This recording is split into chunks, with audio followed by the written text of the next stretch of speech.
अस्सलामुअलैकुम बच्चों, मैं हूं आपकी टीचर मिस डीएनए और हमेशा की तरह लेक्चर स्टार्ट करने से पहले मैं आपको अपने मुतालिक कुछ इन्फॉर्मेशन दूंगी। हर जिंदा चीज में डीएनए क्यों होता है और ये इतना जरूरी क्यों है और ये क्या करता है।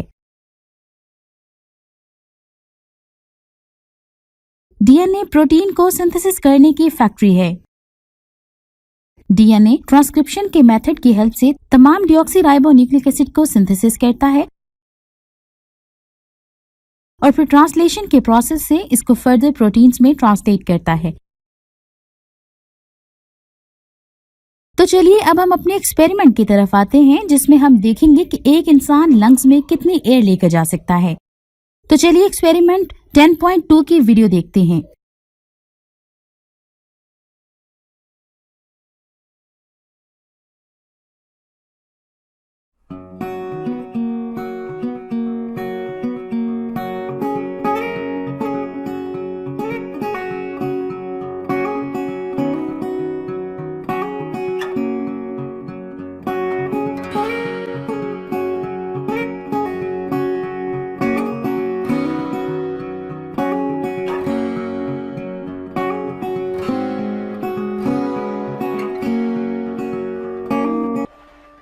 मोहसिन, तुम ये बलून क्यों फुला रहे हो?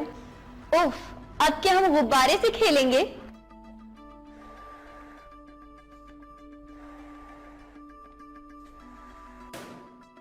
लो, ये तो फट गया।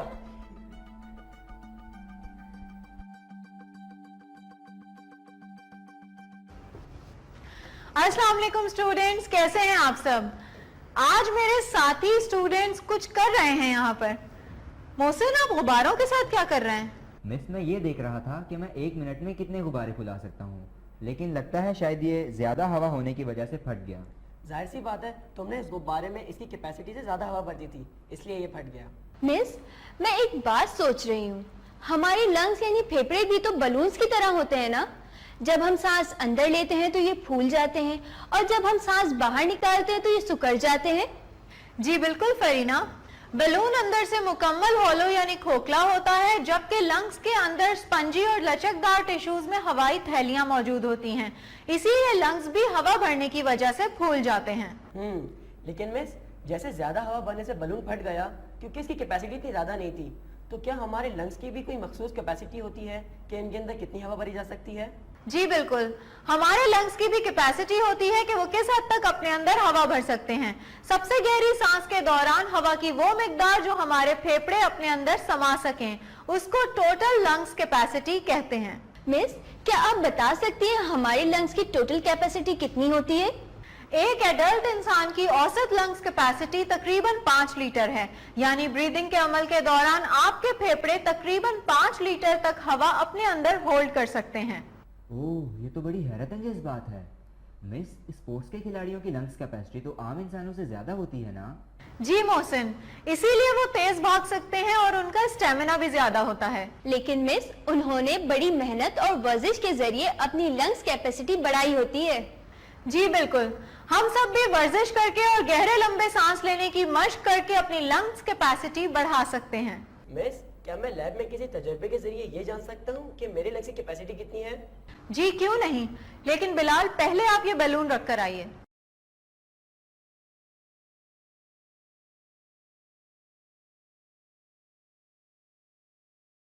आइए आज के प्रैक्टिकल में हम लंग्स की कैपेसिटी को मेजर करते हैं, लेकिन उससे पहले हम ब्रीदिंग और लंग्स के मुतालिक मजीद जानने के लिए एक एनिमेशन देखते हैं। ब्रीथिंग यानी सांस लेने के दौरान हम हवा को फेफड़ों के अंदर खींचते और बाहर निकालते हैं। सांस अंदर खींचने के अमल को इनहेलेशन जबकि बाहर निकालने के अमल को एक्सहेलेशन कहा जाता है और इस अमल के दौरान हवा और खून के दरमियान गैसेस का तबादला होता है। हमारे फेफड़े इनहेल की गई हवा में से ऑक्सीजन हासिल करके जिस्म में मौजूद खून में शामिल कर देते हैं और इसी तरह खून में मौजूद कार्बन डाइऑक्साइड को हवा में शामिल कर देते हैं। फेफड़ों में कैपिलरीज यानी खून की बारीक नालियाँ और एयर सैक्स यानी हवा की छोटी छोटी थैलियाँ होती हैं, जिन्हें अल्वियोली कहते हैं। जब हवा अल्वियोली में पहुंचती है तो ऑक्सीजन अल्वियोली से निकलकर कैपिलरीज में चली जाती है और जब हम सांस बाहर निकालते हैं तो कार्बन डाइऑक्साइड कैपिलरीज से गुजरकर अल्वियोली में आ जाती है, जिसे हम सांस के जरिए एक्सहेल कर देते हैं। मिस, क्या हम सब सांस लेने के दौरान एक दूसरे के बराबर मिकदार में हवा अंदर खींचते हैं? यानी जितनी हवा सांस लेने के दौरान मैं अंदर खींच रहा हूँ, क्या उतनी ही बिलाल भी खींचेगा? नहीं मोहसिन, हर शख्स मुख्तलिफ मिकदार में हवा अंदर खींचता या बाहर निकालता है। एक सांस में हम जितनी हवा अंदर खींचते हैं या बाहर निकालते हैं उसे टाइडल वॉल्यूम कहते हैं, और हर शख्स का टाइडल वॉल्यूम मुख्तलिफ होता है। मिस, क्या टाइडल वॉल्यूम नापने के लिए हम किसी मशीन का इस्तेमाल करेंगे? नहीं बिलाल, पहले हम इसके लिए अपना अपैरेटस सेट करेंगे। अपैरेटस सेट करने के लिए हमें जो मटेरियल चाहिए वो है हमारे पास एक delivery tube, graduated cylinder, beaker है जिसमें हमारे पास पानी है, और एक आयरन स्टैंड। आइए अब अपना प्रैक्टिकल शुरू करते हैं। सबसे पहले मैं इस ग्रेजुएटेड सिलेंडर को ऊपर तक पानी से भरूंगी।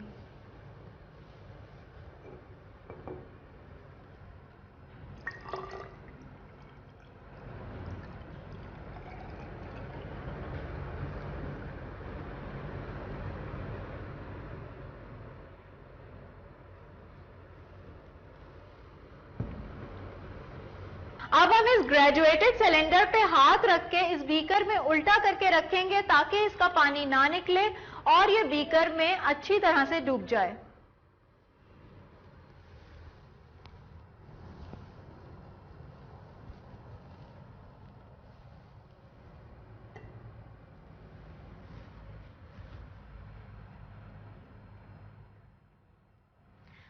अब हम इसे आयरन स्टैंड पे रखेंगे।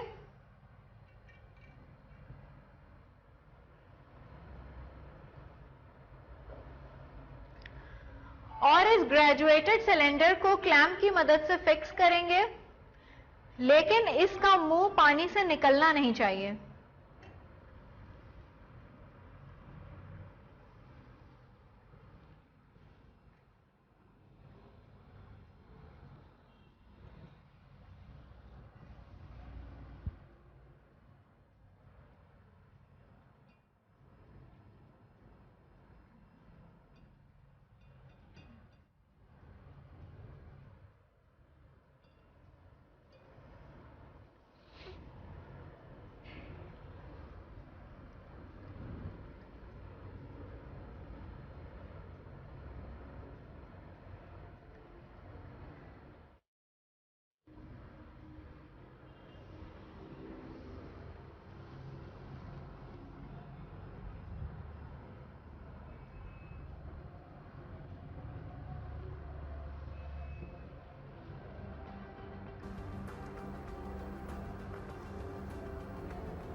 अब हम डिलीवरी ट्यूब को इसके अंदर इस तरह से फिक्स करेंगे कि इसका एक सिरा ग्रेजुएटेड ट्यूब के अंदर हो और दूसरा बीकर से बाहर निकला हुआ हो।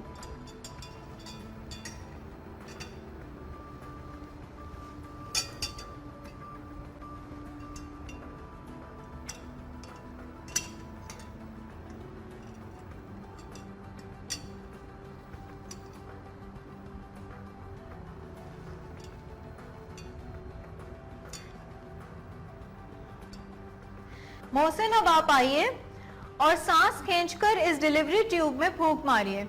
स्टूडेंट्स, आप लोगों ने इस दौरान ग्रेजुएटेड सिलेंडर पर नजर रखनी है।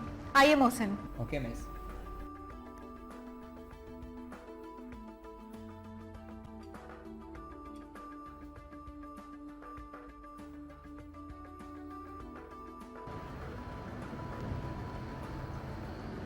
स्टूडेंट्स, आप देख सकते हैं कि पानी ग्रेजुएटेड सिलेंडर में नीचे की तरफ डिस्प्लेस हो रहा है।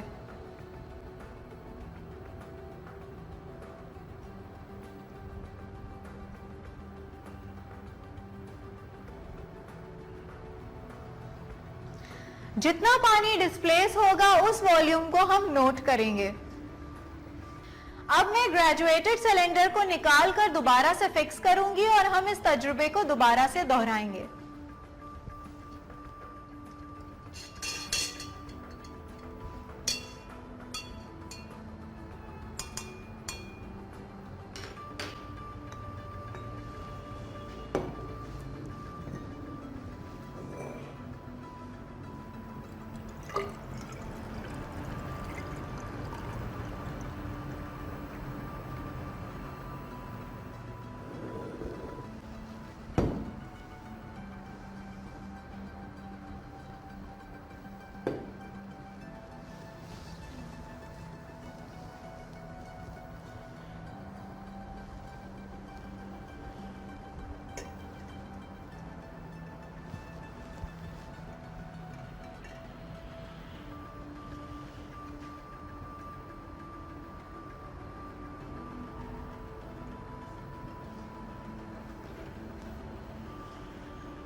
मिस, अब मैं आकर अपना टाइडल वॉल्यूम चेक करूं? आइए फरीना, और स्टूडेंट्स आप टाइडल वॉल्यूम नोट कीजिए।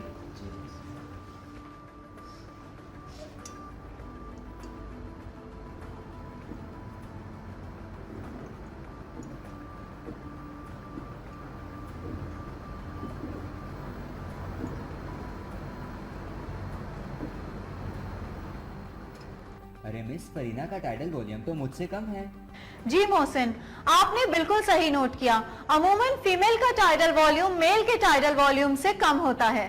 मिस, मेल और फीमेल का एवरेज टाइडल वॉल्यूम क्या होता है? एक मेल का एवरेज टाइडल वॉल्यूम 500 ml जबकि फीमेल का एवरेज टाइडल वॉल्यूम 387 ml होता है, लेकिन इसका ताल्लुक मेल या फीमेल होने के साथ साथ उम्र, वजन और फिटनेस पर भी होता है। जी स्टूडेंट्स, अपने मुशाहिदात से हम ये नतीजा अखज़ कर सकते हैं कि हर फर्द का टाइडल वॉल्यूम मुख्तलिफ होता है। आइए अब अपने रीकैप की जानिब बढ़ते हैं और एनिमेशन देखते हैं। आज के प्रैक्टिकल में हमने टाइडल वॉल्यूम नोट किया।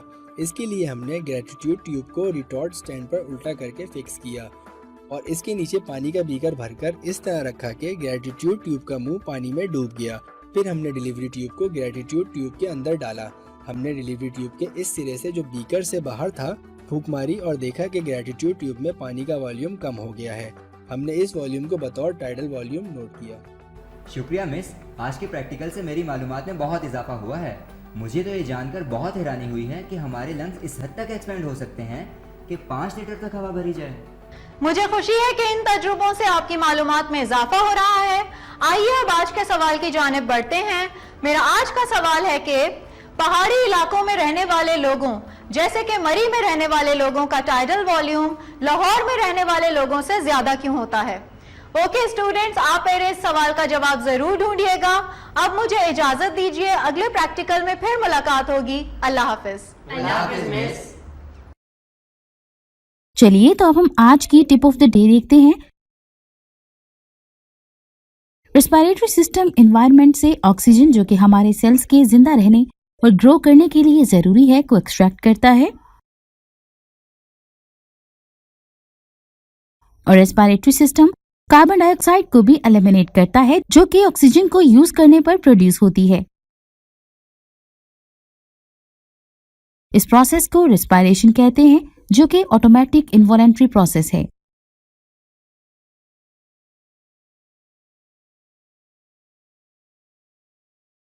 और अब हम एक्सपेरिमेंट 10.3 देखते हैं जिसमें हम देखेंगे कि एक्सेल्ड एयर में कार्बन डाइऑक्साइड मौजूद होती है। तो चलिए वीडियो देखते हैं।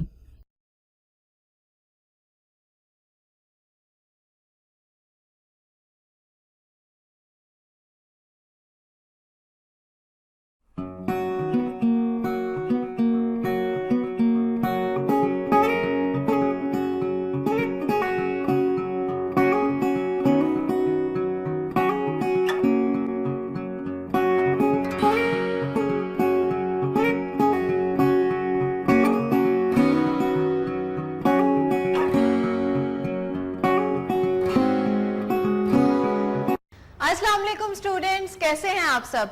आज भी मैं आपके लिए एक बेहद दिलचस्प प्रैक्टिकल लेकर आई हूं, लेकिन सबसे पहले मैं आपको अपने साथी स्टूडेंट्स से मिलवा दूं। मेरे साथ मौजूद हैं मोहसिन, बिलाल और फरीना। मोहसिन, ये आप क्या कर रहे हैं? मिस, मैं ये देख रहा था कि जब भी मैं शीशे को अपने नाक के करीब ले जाकर सांस लेता हूँ तो ये धुंधला हो जाता है। ऐसा इसलिए होता है मोहसिन कि जब हम सांस एक्सहेल करते हैं यानी बाहर निकालते हैं तो उसमें वाटर वेपर्स यानी आबी बुखारात शामिल होते हैं। जब ये वेपर्स शीशे की सतह से टकराते हैं तो ये वेपर्स कंडेंस हो जाते हैं जिसकी वजह से शीशा धुंधला हो जाता है। मिस, यानी इससे ये साबित होता है कि हम जो एयर एक्सहेल करते हैं उसमें वाटर वेपर्स भी शामिल होते हैं। जी बिल्कुल। स्टूडेंट्स, आप जानते हैं कि हम रोजाना आधा लीटर पानी रेस्पिरेशन यानी सांस लेने के अमल के दौरान खारिज करते हैं। उफ मिस, आधा लीटर यानी कि तकरीबन 2 गिलास। इसीलिए मेरी अम्मी ज्यादा पानी पीने पर जोर देती हैं। मिस, जब हम एयर एक्सहेल करते हैं तो उसमें वाटर वेपर्स के अलावा कार्बन डाइऑक्साइड भी शामिल होती है ना? जी हाँ बिलाल, जो एयर हम एक्सहेल करते हैं वो कार्बन डाइऑक्साइड, वाटर वेपर्स और दूसरी गैसेस का मजमुआ होती है। मिस, जैसे शीशे के धुंधला होने से एक्सहेल्ड एयर में वाटर वेपर की मौजूदगी साबित होती है, तो क्या इसी तरह हम कार्बन डाइऑक्साइड की मौजूदगी को भी साबित कर सकते हैं? जी क्यों नहीं। आइए आज के प्रैक्टिकल में हम एक्सहेल्ड एयर में कार्बन डाइऑक्साइड की मौजूदगी को डिमॉन्स्ट्रेट करते हैं, लेकिन सबसे पहले हम उससे मुतालिक एक एनिमेशन देखते हैं। ब्रीथिंग यानी सांस लेने के दौरान हम हवा को फेफड़ों के अंदर खींचते और बाहर निकालते हैं। सांस अंदर खींचने के अमल को इनहेलेशन जबकि बाहर निकालने के अमल को एक्सहेलेशन कहा जाता है, और इस अमल के दौरान हवा और खून के दरमियान गैसेस का तबादला होता है। हमारे फेफड़े इनहेल की गई हवा में से ऑक्सीजन हासिल करके जिस्म में मौजूद खून में शामिल कर देते हैं, और इसी तरह खून में मौजूद कार्बन डाइऑक्साइड को हवा में शामिल कर देते हैं। फेफड़ों में कैपिलरीज यानी खून की बारीक नालियाँ और एयर सैक्स यानी हवा की छोटी छोटी थैलियाँ होती हैं, जिन्हें अल्वियोली कहते हैं। जब हवा अल्वियोली में पहुंचती है तो ऑक्सीजन अल्वियोली से निकलकर कैपिलरीज में चली जाती है, और जब हम सांस बाहर निकालते हैं तो कार्बन डाइऑक्साइड कैपिलरीज से गुजरकर अल्वियोली में आ जाती है, जिसे हम सांस के जरिए एक्सहेल कर देते हैं। आइए अब अपना प्रैक्टिकल शुरू करते हैं और इस प्रैक्टिकल में इस्तेमाल होने वाले मटेरियल पर एक नजर डालते हैं। हमारे पास मौजूद हैं 2 कोनिकल फ्लास्क, एक डिलीवरी ट्यूब, 2 कॉर्क्स और लाइम वाटर। सबसे पहले हम दोनों फ्लास्क को ए और बी से लेबल करेंगे। मोहसिन, आप वहां से मार्कर दीजिए।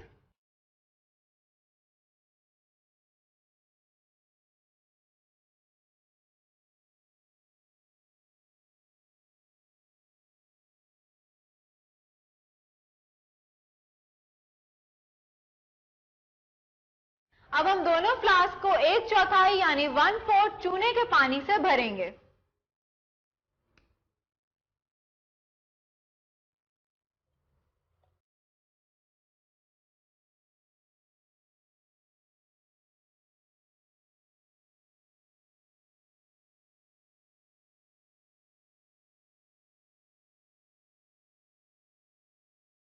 अब हम फ्लास्क बी को उस कॉर्क से बंद करेंगे जिसमें कोई सुराख नहीं है। मिस, क्या हम फ्लास्क ए पर कॉर्क नहीं लगाएंगे?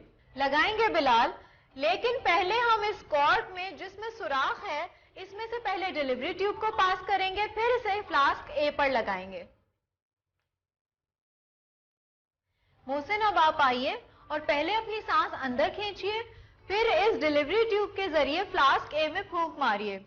लेकिन फ्लास्क ए में फूंक मारने के बाद आपने फौरन इस डिलीवरी ट्यूब पे अंगूठा रखना है ताकि बैरूनी हवा डिलीवरी ट्यूब में दाखिल ना हो सके। Okay miss.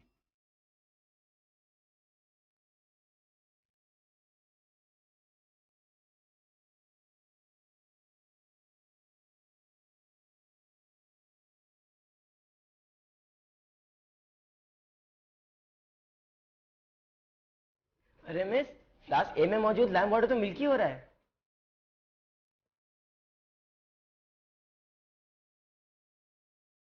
हमारी एक्सहेल्ड एयर में मौजूद कार्बन डाइऑक्साइड ने लाइम वाटर से रिएक्ट किया, जिसकी वजह से लाइम वाटर मिल्की हो गया, जबकि फ्लास्क बी में कार्बन डाइऑक्साइड मौजूद नहीं थी, इसलिए फ्लास्क बी के लाइम वाटर में कोई तब्दीली नहीं हुई। मिस, हवा में भी तो कार्बन डाइऑक्साइड मौजूद होती है ना, तो लाइम वाटर फिजा में मौजूद कार्बन डाइऑक्साइड से रिएक्ट क्यों नहीं करता? स्टूडेंट्स, फिजा में मौजूद हवा में कार्बन डाइऑक्साइड की मिकदार बहुत कम होती है, यानी 0.045%, जिसकी वजह से लाइम वाटर पर कोई असर नहीं होता। इसकी बनिस्बत हमारी एक्सहेल्ड एयर यानी खारिज की हुई हवा में इसकी मिकदार 4% होती है, जिसकी वजह से लाइम वाटर हमारी एक्सहेल्ड एयर के साथ रिएक्ट करता है। आइए अब हमारे रिकैप का वक्त है, तो रिकैप देखते हैं। आज के प्रैक्टिकल में हमने एक्सहेल्ड एयर में कार्बन डाइऑक्साइड की मौजूदगी को डेमोन्स्ट्रेट किया। इस मकसद के लिए हमने 2 फ्लास्क ए और फ्लास्क बी लिए और दोनों में 1/4 चूने का पानी भर दिया। पहले फ्लास्क बी के मुंह पर कॉर्क लगाकर इसे बंद कर दिया, फिर दूसरी कॉर्क से डिलीवरी ट्यूब को पास किया और इसको फ्लास्क ए के मुंह पर लगा दिया। हमने फ्लास्क ए में डिलीवरी ट्यूब के जरिए फूंक मारी और देखा कि फ्लास्क ए का लाइम वाटर मिल्की हो गया, जबकि फ्लास्क बी के लाइम वाटर में कोई तब्दीली नहीं आई। जी स्टूडेंट्स, ये था हमारा आज का प्रैक्टिकल। अब हम अपना आज का सवाल देखते हैं। मेरा आज का सवाल है कि अगर आपको किसी ऐसे कमरे में बंद कर दिया जाए जहां खिड़कियां और दरवाजे बंद हों, तो थोड़ी देर में आपको सांस लेने में दुश्वारी होने लगेगी। बताइए क्यों? मिस, बड़ा ही इंटरेस्टिंग सवाल है। आज मैं घर जाके अपने अब्बू से भी ये सवाल डिस्कस करूंगी। और मिस, मैं तो घर जाकर अपनी अम्मी को ये बताऊंगा कि हम एक दिन में कितना पानी एक्सहेल करते हैं। ओके स्टूडेंट्स, अब हमारे प्रैक्टिकल का वक्त खत्म होता है। अब आपसे इजाजत चाहेंगे। अगले प्रैक्टिकल में आपसे फिर मुलाकात होगी। अल्लाह हाफिज। अल्लाह हाफिज मिस।